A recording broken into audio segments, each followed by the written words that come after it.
Assalamualaikum warahmatullahi wabarakatuh. Alhamdulillah rabbil alamin wa afdhalus salati wa atammu taslim ala sayyidina Muhammadin sayyidil awwalin wal akhirin wa ala alihi washabbihi ajma'in.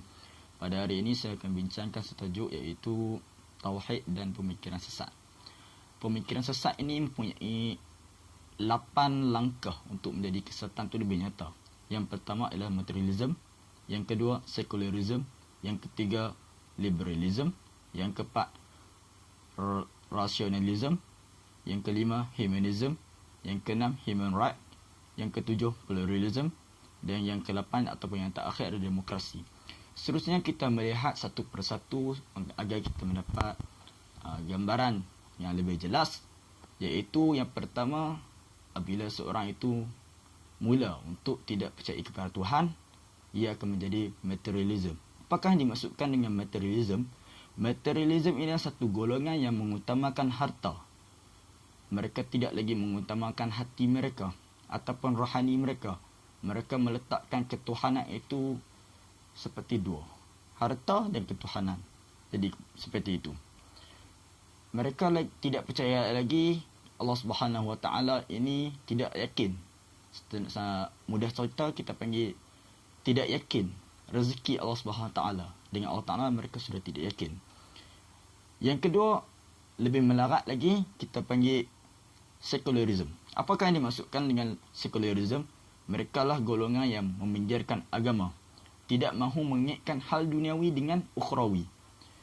Secularism ini ada 3 tahap. Yang pertama, mereka mengambil secara ala kadar.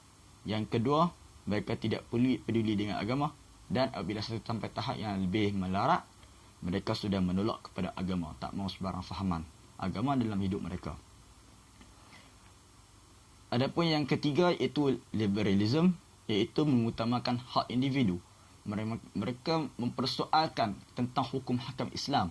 Mereka kata minum arak ini adalah satu hak individu, hak asasi manusia. Berjudi ini, keseronokan yang ada pada judi itu ialah satu keseronokan yang dipanggil sebagai satu hak asasi.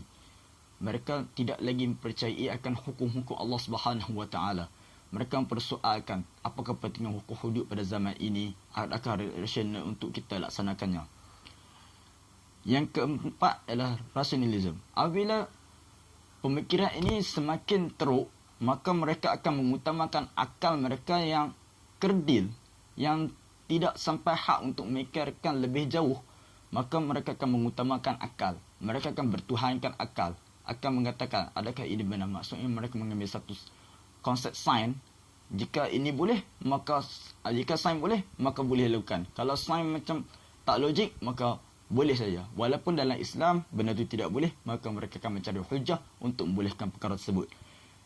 Yang kelima adalah humanism, iaitu mereka mengatakan segala rezeki yang ada di muka bumi ini adalah semuanya hasil usaha manusia.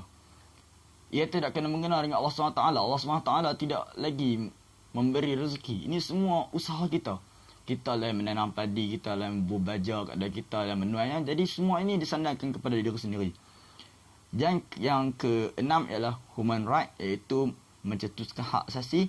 Mereka mengambil kehendak lebih daripada keperluan. Mereka mengatakan alasan yang diberikan patutlah tiada kaitan dengan agama. Maksudnya agama tidak boleh untuk menghadkan manusia untuk melakukan kehidupan seharian. Maksudnya kehendak itu lebih penting daripada keperluan. Dan yang sebelum terakhir iaitu pluralism. Otak mereka sudah kita panggil macam haru biru. Tak ada yang betul dan tak ada yang salah. Masing-masing ada hak. Iaitu sebab apa? Kalau kita tengok bermula daripada yang keempat iaitu rationalism. Mereka bertuhankan akal. Bila akal manusia ni lebih kurang sama. IQ manusia ni sama. IQ manusia lebih sikit pada binatang. Jadi, kalau kita tengok banyak mana pun lebih kurang sama. Bila lebih kurang sama, seorang hujah macam ni. Lagi-lagi pakai macam campur. Oh, logik. Seorang kata ini logik. Lepas tu tak dapat untuk membuktikan yang manakah yang betul dan yang manakah yang batil.